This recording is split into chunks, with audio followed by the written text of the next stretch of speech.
아멘. 감사합니다.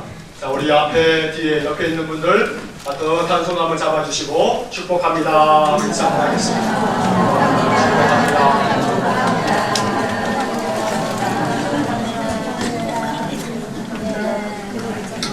우리 다인다운 이 건물에 관리단이 있는데 그 관리단 몇 년 동안에 회장을 하신 이 김용호 회장님 오늘 예배 참석하셔서 정말 기쁩니다. 환영합니다. 네. 한번 박수 한번 쳐주시죠. 지난 몇 년 동안에 우리 다인다운 이 건물을 위해서 애 많이 써주셨어요. 관리단 회장으로. 지난 연말까지 이렇게 하시고 또 이제 새로운 분이 오늘 계셨는데 가톨릭 신자신데 우리 교회 예배 한번 나오세요.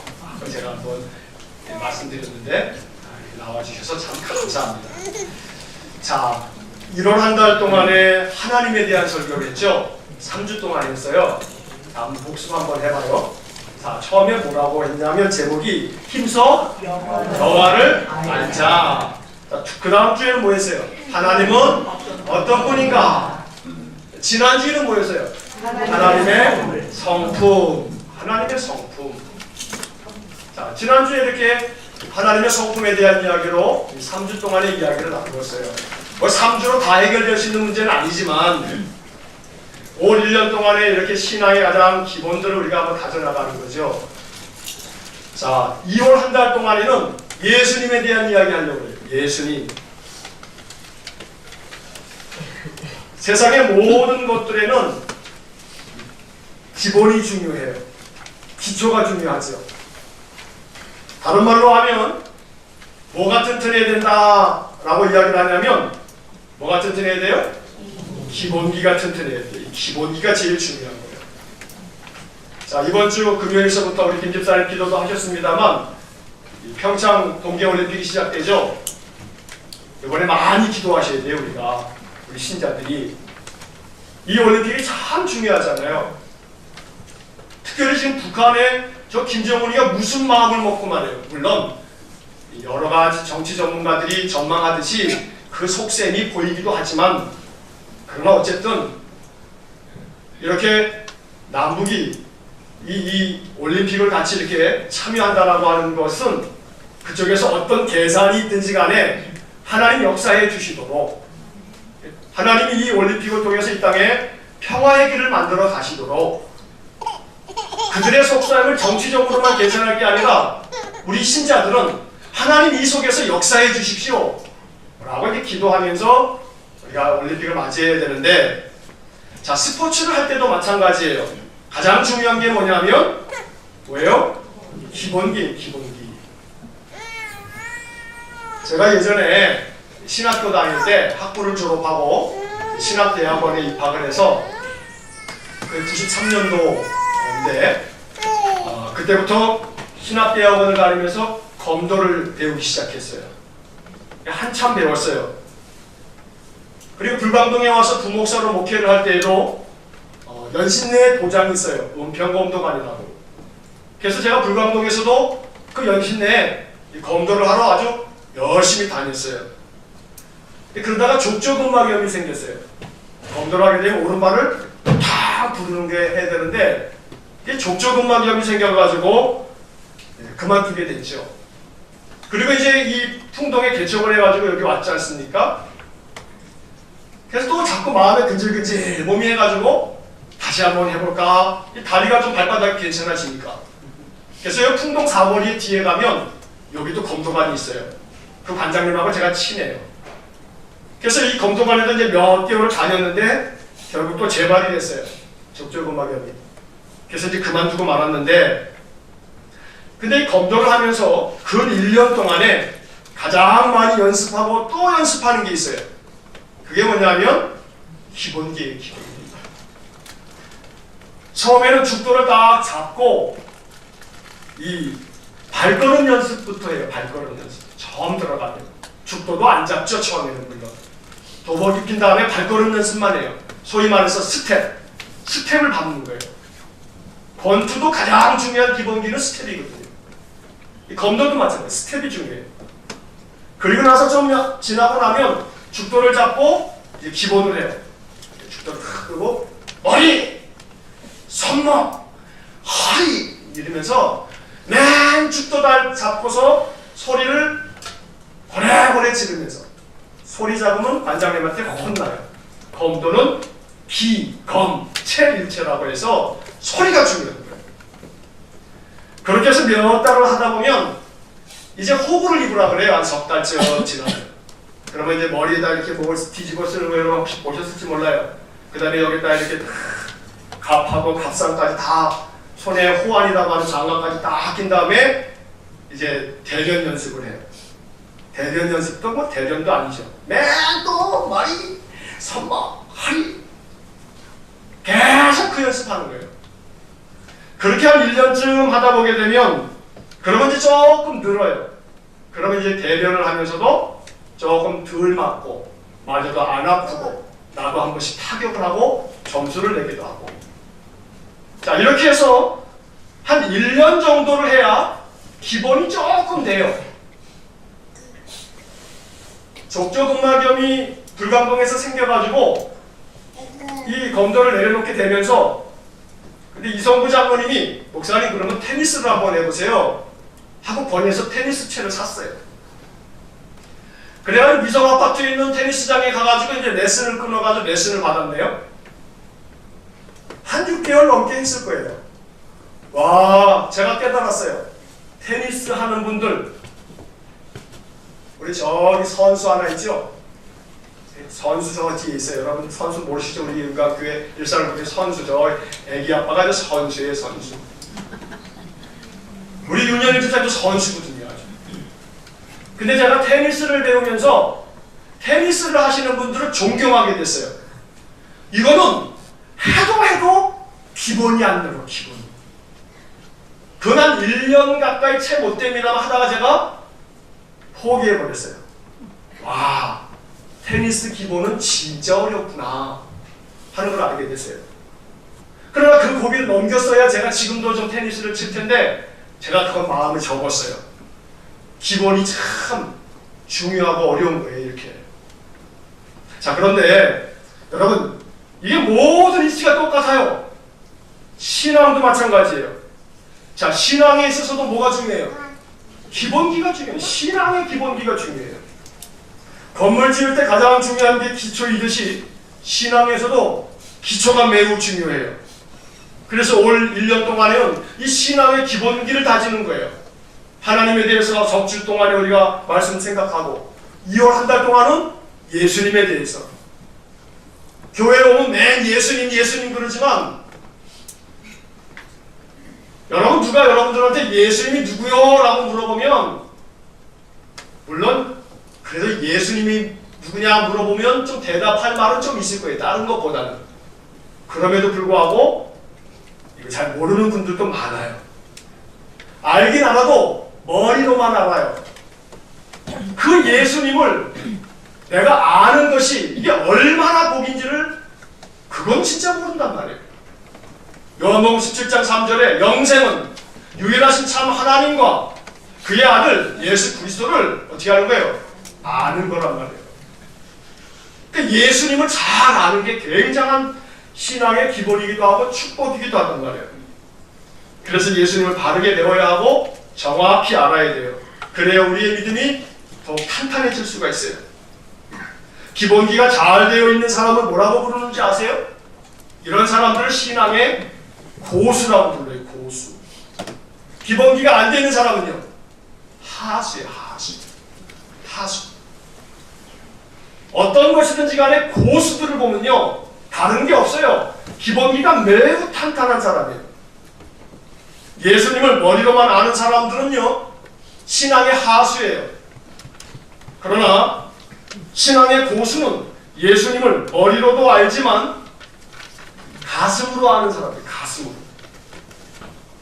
다시 말하면 지식으로도 예수님을 알아야 하지만 체험으로 또 경험으로 예수님을 알아야 한단 말이에요. 예수 믿은 지 몇십 년 되었어도 그 연수는 별로 중요한 게 아니에요.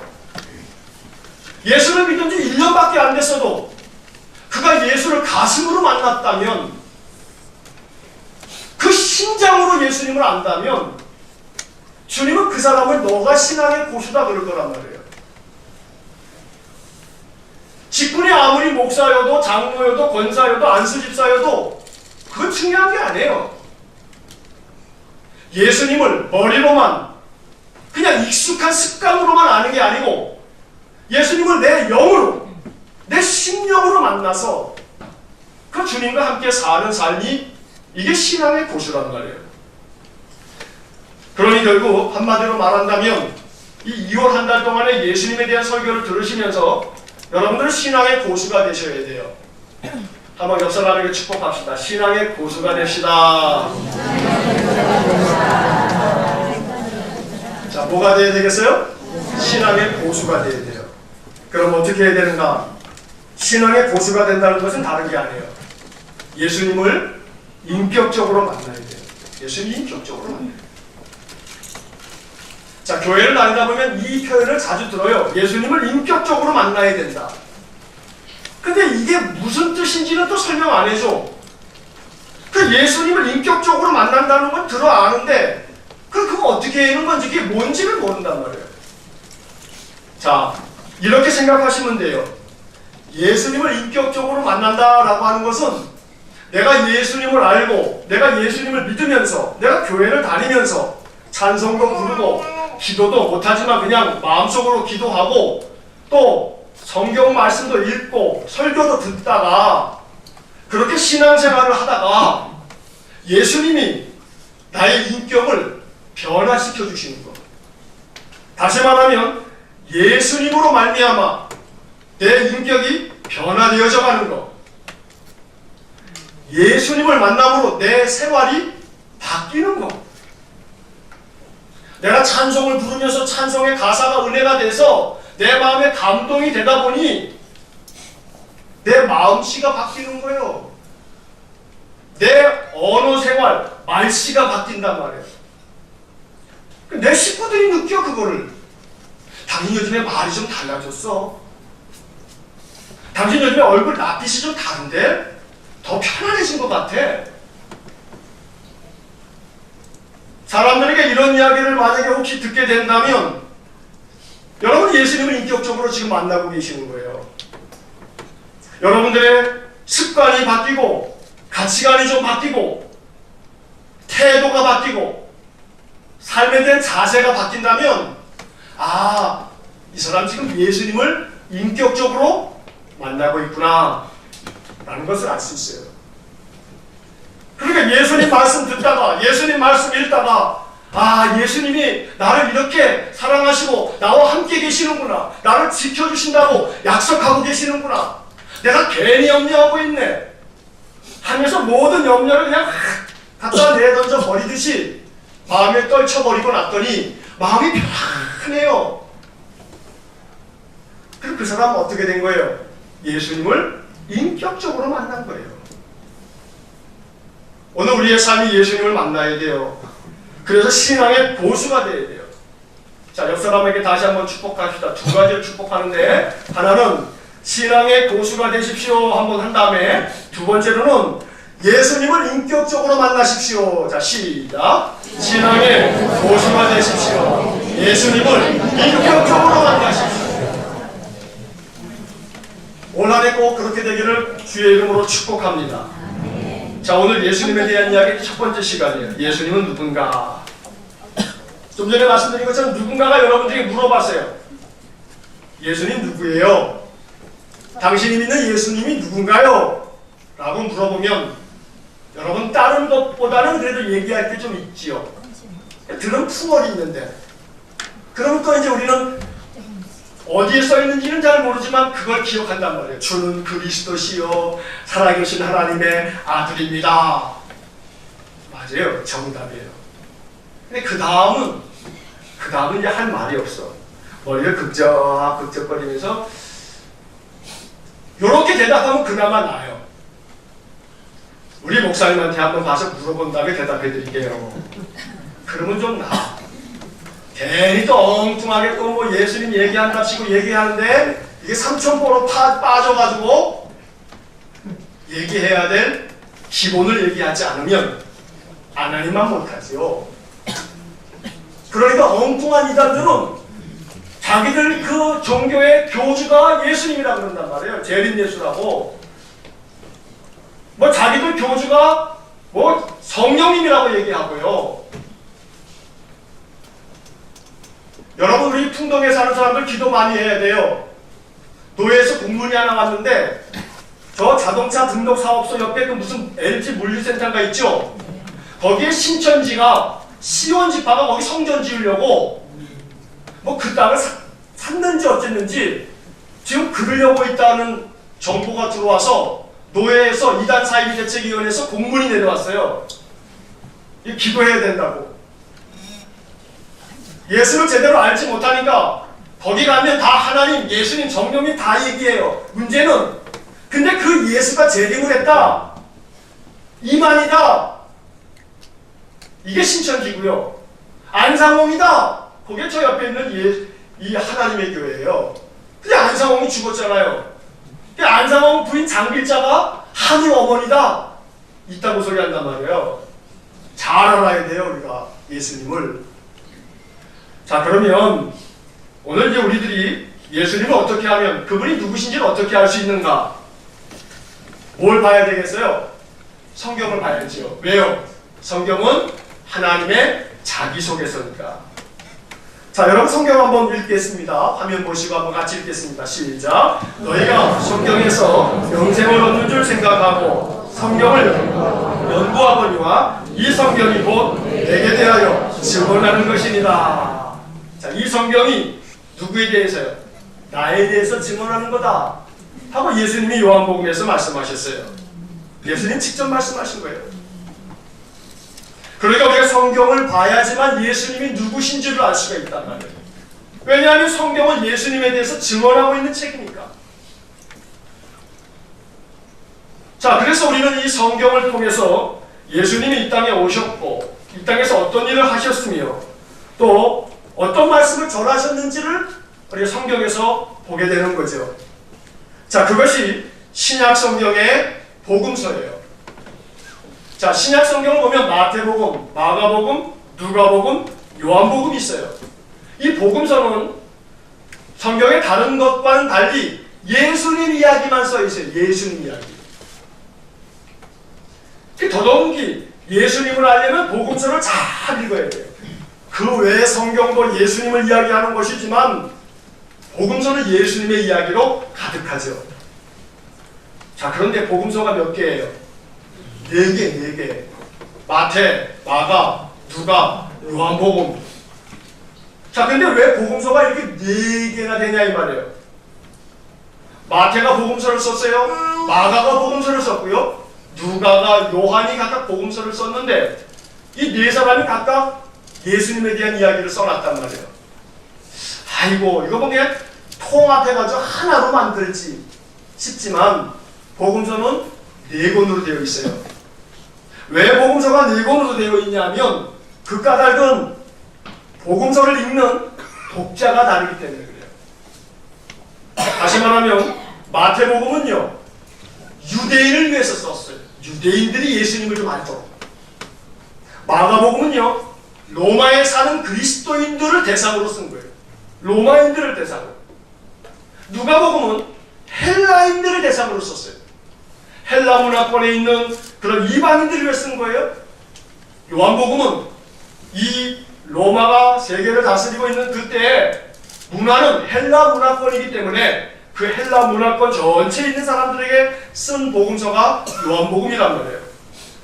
그래서 이 각 권들은 마태, 마가, 누가, 요한은 각각 예수님을 소개하면서 예수님이 누구신가에 대한 이야기가 관점이 달라요. 관점. 그런 관점에 대한 이야기는 이제 수요일날 공부할 거고요. 자, 오늘은 우리가 마태복음을 통해서 예수님 누구신가 하는 이야기를 좀 간단히 살펴보는 거예요. 자, 우리가 마태복음 1장을 읽었습니다. 이 마태복음 1장을 읽어보니까 예수님 탄생 이야기가 나오죠. 예수님의 육신의 부모도 소개되어 있어요. 아버지는 요셉이고 어머니는 마리아예요. 물론 이 본문의 말씀에서 중요한 것은 예수님은 요셉의 씨로 태어난 게 아니에요. 오늘 우리가 읽은 성경 본문의 말씀에 보면 예수님께서는 성령으로 잉태되어 태어나셨다고 말씀하고 있어요. 자, 육신의 부모를 가지고 예수님 태어나셨어요. 아기로 태어나셨단 말이에요. 생각해보세요. 세상을 구원하시기 위해서 하나님이 예수님 보내주셨는데 그 예수님을 그냥 하늘에서 그냥 딱 떨어뜨리지 않고 육신의 부모를 통해서 나게 하셔서 어린 시절을 다 보내고 성장하셔서 사역을 하시다가 돌아가셨어요. 왜 그랬을까? 이 땅에 태어나시고 자라시고 장성하여 살다가 사역을 하시다가 돌아가셨어요. 승천하셨고요. 왜 그랬냐 하면 예수님께서 인간의 몸을 입고 이 땅에 오신 이유는 여러 가지 이유가 있습니다만 이러한 이야기를 좀 아셔야 돼요. 인간의 뭘 겪으셨어요? 희노애락을 다 겪으신 거예요. 세상을 구원하러 오셨다면 그냥 하늘에서 그냥 구름 타고 내려오시면 되지만 그렇게 하시지 않은 이유는 인간의 희노애락을 다 겪으시려고. 그래야 우리를 잘 아시고 우리를 위로하실 수가 있어요. 자, 신약성경 히브리서의 말씀에 보면 이런 말씀이 있어요. 히브리서 4장 14절을 한번 먼저 읽어보겠습니다. 다 같이. 그러므로 우리에게 있는 큰 대제사장이 계시니 승천하시니 곧 하나님의 아들 예수시라. 우리가 믿는 도리를 굳게 잡을지어다. 우리에게 대제사장이 있는데 그분은 누구냐면 예수님이시다. 자, 그 다음 15절을 읽겠습니다. 우리에게 있는 대제사장은 우리의 연약함을 동정하지 못하신 이가 아니요 모든 일에 우리와 똑같이 시험을 받으신 이로되 죄는 없으십니다. 예수님이 이 땅에 사람의 몸으로 태어나신 이유는 우리 인간들이 겪는 희노애락을 다 겪으시려고. 그래서 우리의 괴로움의 마음과 슬픔과 삶에서 겪는 모든 애환들을 아시기 때문에 우리를 어떻게 하실 수 있냐면 따뜻한 마음으로 긍휼히 여길 수 있는 거예요. 여러분 몸이 막 아플 때요, 나보다 더 큰 질병을 겪고 있는 사람이 나를 위로해 주면요, 그게 그렇게 위로가 돼요. 많이 아프죠. 나도 정말 많이 아파봐서 아는데 그래도 마음에 주님께 기도하면서 그 아픔을 견뎌내세요. 그러면 그분이 나보다 더 큰 육신의 질고가 있다는 것을 아는 사람은 그게 위로가 돼요. 근데 만약에 내가 알기로는 그 사람은 정말 감기 하나 앓지 않은 건강한 사람이 나한테 아이고 건강하시라고 이야기하면 조금 기분이 상해요. 위로가 안 될 때가 있어요. 물론 그 말이 감사합니다 하고 위로는 받지만 훨씬 더 아픈 사람이 위로해 줄 때 더 큰 위로가 되는 거잖아요. 예수님이 인생을 구원하시려고 하늘에서 그냥 구름 타고 내려오시지 않고 애기로 태어나서 인생을 다 겪으신 이유는 바로 거기에 있는 거예요. 인간의 희노애락을 다 겪으시고 주님은 말씀하시는 거예요. 내가 안다. 너의 그 아픈 마음을 안다. 그 눈물을 안다. 주님께서는 그렇게 이 땅에 인간의 몸을 입고 오셨어요. 자, 그 예수님에 대해서 오늘 본문의 말씀을 우리가 보시면 18절의 말씀을 한번 보시겠습니다. 자, 18절의 말씀 다 같이 한번 읽어보겠습니다. 예수 그리스도의 나심은 이러하니라. 그의 어머니 마리아와 요셉과 야콘하고 동거하기 전에 성령으로 잉태된 것이 나타났더니.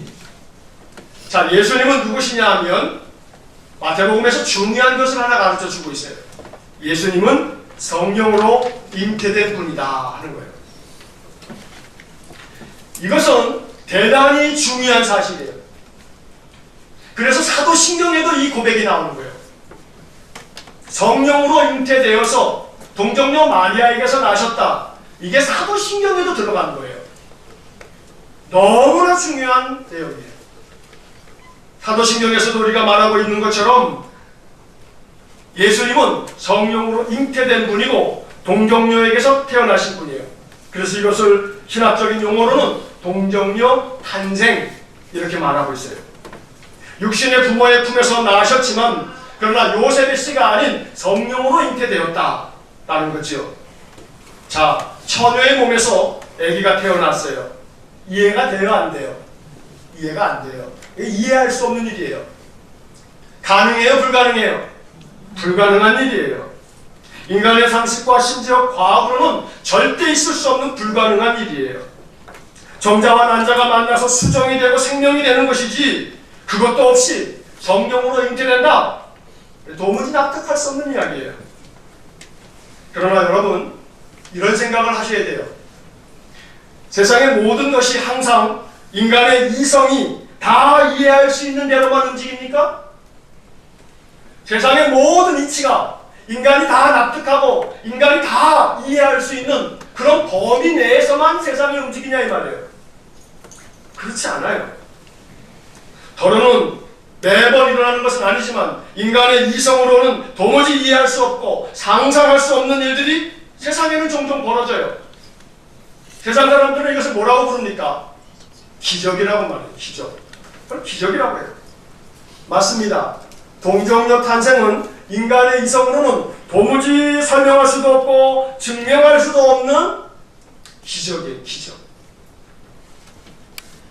이것을 인생들이 믿든지 믿지 않든지 하나님 관계없어요.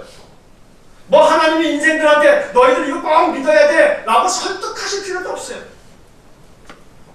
하나님께서 이 세상 만물을 운행하시면서 우리의 이성과 우리의 상식과 우리가 합리적으로 사고할 수 있는 범위 내에서 세상을 운영하시지만 그렇게만 하시는 건 아니라 이 말이에요. 초자연적인 능력을 가지신 하나님은 우리가 소위 기적이라고 말하는 그런 일들도 버리시는 분이세요. 인간에게 불가능한 일이니 하나님도 불가능하다고 말하는 것, 이것처럼 어불성설이 없어요. 그러니 우리는 예수님을 이해함에 있어서 예수님 누군가? 그분은 성령으로 잉태되셔서 이 땅에 나신 분이다.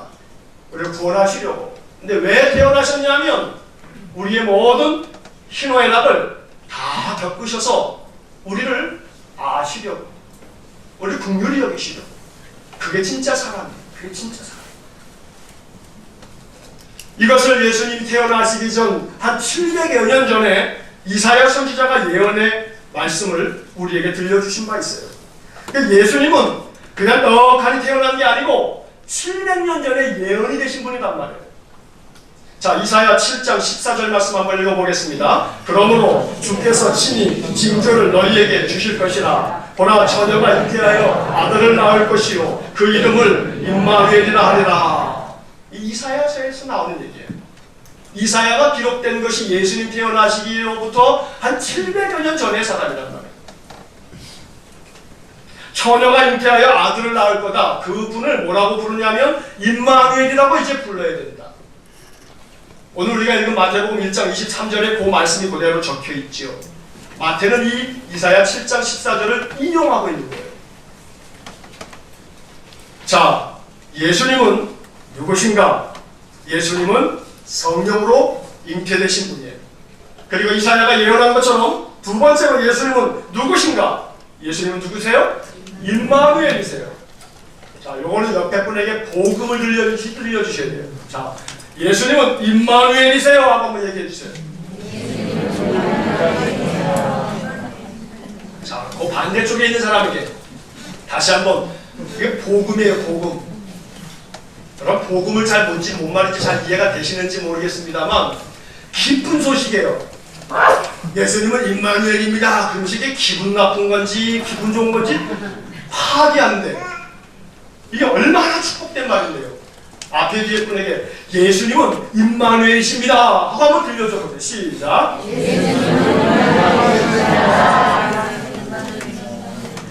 자, 예수님은 뭐라고요? 임마누엘이세요.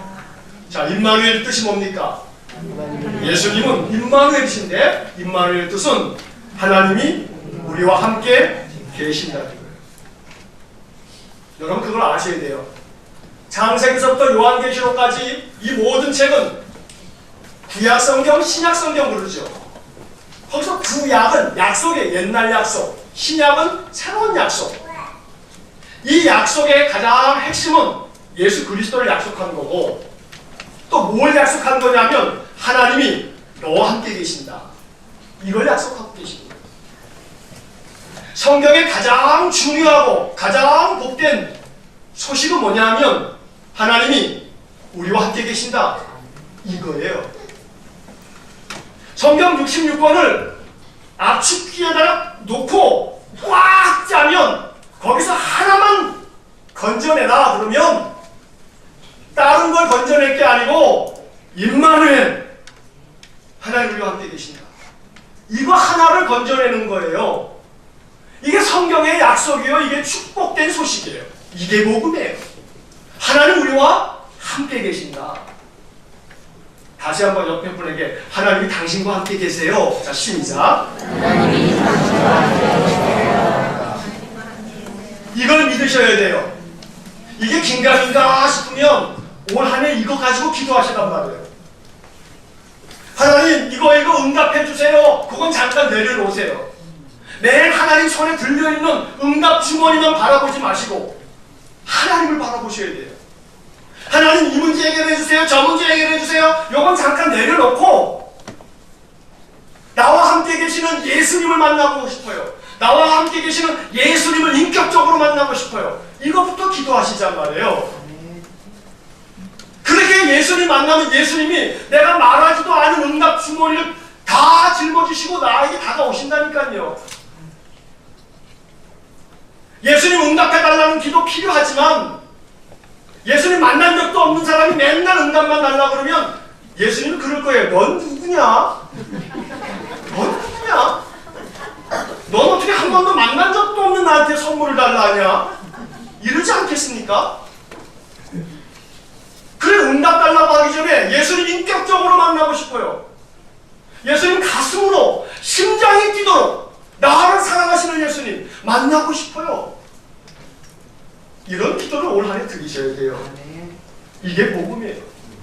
예수님은 누구신가? 예수님은 임마누엘이세요. 우리와 함께 계세요. 자, 그분의 이름을 예수라고 하죠. 근데 예수라고 하는 말의 뜻이 뭔지 아세요? 예수라고 하는 말의 뜻은 알아야죠. 그래도 그게 예수 믿는 사람인데 이름에 다 뜻이 있어요. 이름에 뜻이. 유대인들은 우리 한국 사람들하고 비슷해요. 우리도 이름에 뜻이 있잖아요. 다 뜻을 가지고 이렇게 이름을 한자로도 만들고 그러지 않습니까? 유대인도 마찬가지예요. 자, 예수라고 하는 이름의 뜻은 말이에요. 그게 뭐냐면 뭐예요? 하나님의 구원. 다시 말하면 하나님께서 구원하신다. 이게 예수님이라는 예수의 이름의 뜻이에요.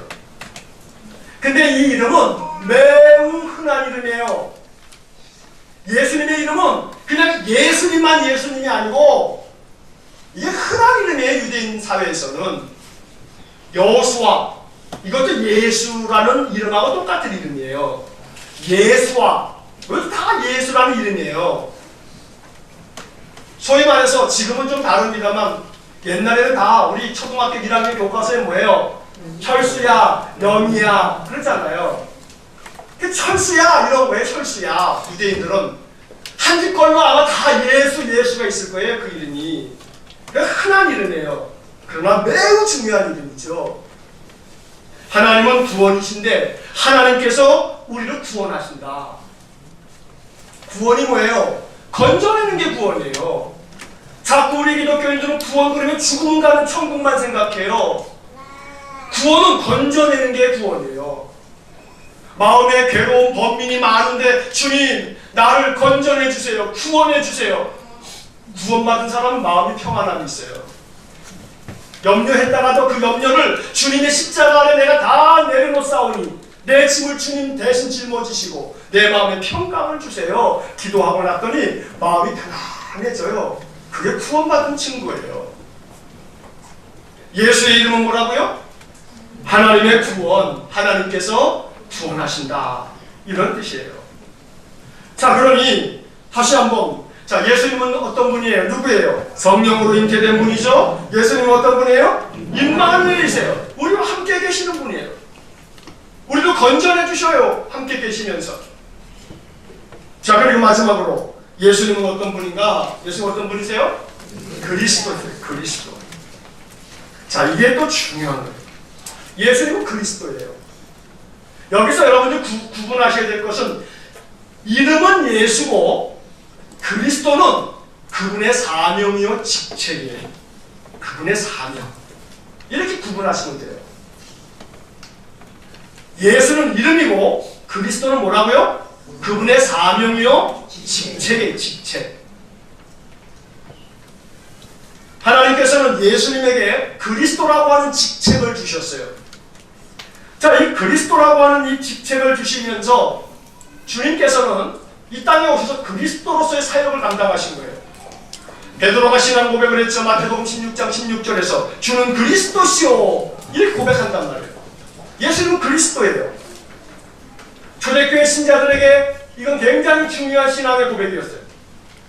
그리고 주님은 살아계신 하나님의 아들입니다. 여러분, 지금은 조금 덜한데 예전에는 우리 기독교인들의 차 뒤에 보면 뭐가 붙어있냐면 요게 붙어있어요. 요 그림이 많이 붙어있어요.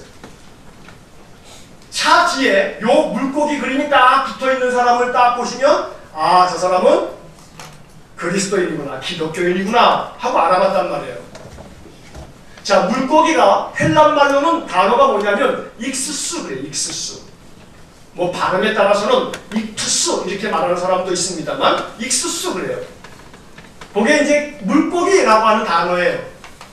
그 익스수라고 하는 그 단어를 물고기 안에 있는 헬라어 알파벳 저쪽부터 이렇게 쫙 대문자로 써놨어요. 익스수. 여기 물고기라고 하는 헬라어 단어예요. 근데 왜 물고기를 기독교인들이 상징처럼 이렇게 붙이고 다니냐면 이거 현대인들이 붙인 게 아니에요. 초대교회 사람들이 이 익수수 물고기를 이렇게 그려놓으면 자기들끼리 알았어요.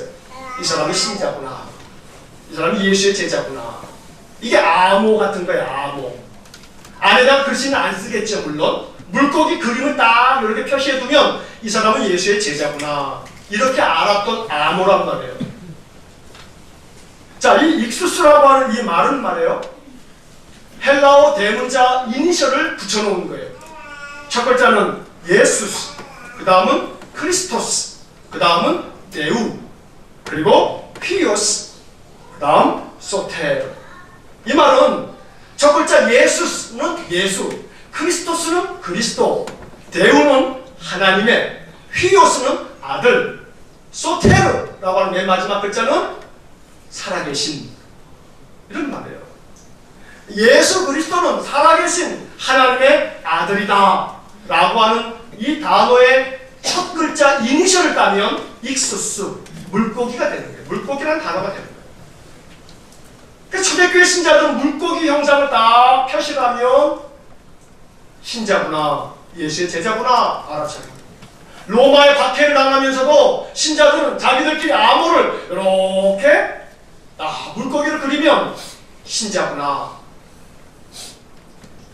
그들의 신앙 고백은 예수님은 살아계신 하나님의 아들 그리스도다 라고 이렇게 고백했다는 겁니다. 자, 그러면 그리스도라고 하는 이 말은 말이에요. 히브리 말로는 메시아예요. 메시아. 히브리 말로는 메시아. 요거를 헬란 말로 번역을 하면 그리스도가 되는 거예요. 그 뜻은 뭐냐? 그 뜻은 기름 부음을 받은 자. 기름 부음을 받은 자. 구약시대에 기름 부음을 받은 자들이 있어요. 세 사람이 있어요. 첫 번째는 왕에게 기름을 부었어요. 왕의 즉위식 때, 왕으로 등극할 때 그 사람의 머리 위에다 기름을 부어요. 또 제사장에게 기름을 부었어요. 직분을 주면서. 마지막으로 세 번째로는 선지자에게 기름을 부었어요. 다시 말하면 예수는 이름이요, 그리스도는 그분의 사명, 그분의 직책인데 예수님은 누구신가? 예수님은 우리 인생의 모든 것들을 통치하시는 왕이시며 우리의 죄를 하나님 앞에 중보하는 제사장이시고 우리에게 하나님의 말씀을 늘 선포하여 주시는 선지자시다. 이게 예수님이에요. 여러분들이 이 복음을 마음으로 이제 이해하시고 이 예수님을 만나셔야 돼요. 예수님이 내 삶을 주관하시고 나를 다스려 주시는, 내 인생을 통치하여 주시는 왕으로 예수님을 만나셔야 돼요. 여러분들이 왕 노릇하지 말란 말이에요. 여러분들이 증인 행세하지 말란 말이에요. 우리는 주인이 아니에요. 우리는 청직이에요. 내 인생의 모든 것의 주인은 하나님이십니다. 내 인생의 주인은 예수님이십니다. 왕 되심을 주님께 드려야 돼요. 내 고집대로만 살려고 하면 안 돼요. 내 판단, 내 생각대로만 모든 거 다 해버리려고 하면 안 돼요. 주님께 물어봐야 돼요. 주님 대답을 안 해주시던데 그 연습 부족이에요. 계속 연습해봐요. 주님이 내 마음속에 느끼게 해주신단 말이에요. 주님께 묻는 거예요. 어찌하면 좋습니까, 주님? 이것이 주님이 왕 되심을 고백하는 사람의 삶이에요. 주님은 제사장 되셔서 우리를 도우실 거예요. 우리의 인생의 삶을 충고하실 거예요. 우리가 아무리 죄를 지어도 주님은 대신 십자가에 죽으실 만큼 우리를 용서해달라고 제사장의 사명을 감당하실 거란 말이에요. 걱정할 필요 없어요. 주님이 중간에서 역할을 잘 해주실 거예요. 그러니 우리는 선지자 되신 주님께로부터 항상 말씀을 들어야 돼요. 내게 말씀해 주세요. 내가 듣겠습니다. 내게 지혜의 말씀을 들려주세요. 나를 야단쳐 주세요. 내 잘못된 것을 꾸짖어 주세요. 내게 복음을 들려주세요. 나를 위로해 주세요. 나에게 새 힘을 주세요. 내게 용기를 가질 수 있는 말씀을 주세요. 이 주님을 만나셔야 돼요. 예수님이 누군지 그냥 오늘 이 설교를 통해서 그렇구나 머리로 아는 것은 하수예요. 하수. 고수는 바로 이 예수님을 인격적으로 만나시는 거예요. 그래서 우리의 인생의 삶에 이 예수님으로 말미암아 우리의 삶에 놀라운 복이 임하기를 간절히 축원합니다. 올 1년 예수님 인격적으로 만나기를 원합니다. 예수가 그리스도이심을 내가 내 삶을 통해서 경험하기 원합니다. 오늘 이것이 우리의 소망이요 우리의 기도가 될 수 있기를 주의 이름으로 간절히 축원합니다. 기도하겠습니다. 하나님 감사합니다. 독생자 예수님 우리에게 보내어 주셨고 그 예수님으로 말미암아 우리의 인생의 삶을 구원하여 주셨으니 감사합니다.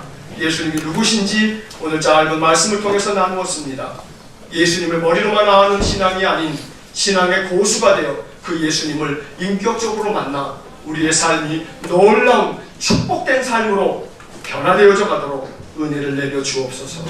예수님 이름으로 기도하옵나이다. 아멘.